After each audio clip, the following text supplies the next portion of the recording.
Paul was determined to use his adversity as an opportunity to more loudly proclaim Christ. And while many are silenced by adversity, Paul turned the volume up louder.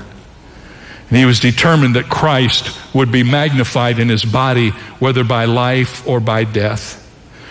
I mean, for Paul at that moment, his body was fairly useless to him. He was chained to a Roman guard 24 hours a day, but he saw beyond that. He was determined that his body would be a vehicle for magnifying Jesus Christ. In one of his letters to Timothy, he described a situation like this: I suffer trouble as an evildoer, even to the point of chains, but the word of God is not chained.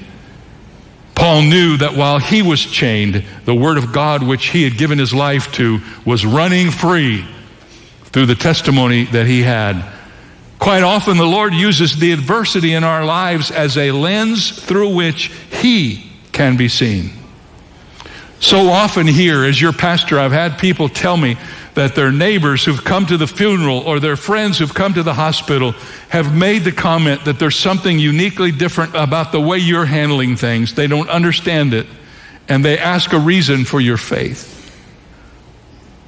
Only through experiences of trials and suffering can the soul be strengthened.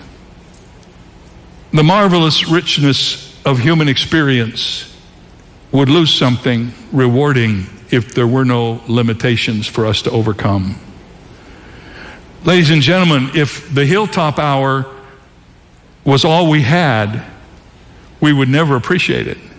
It's when we go through tough times that God helps us to understand better times. Isn't that true? We've been there, now we're here. We look back over our shoulders and we thank God for the tough times, but we thank Him also for the joy He's brought to us.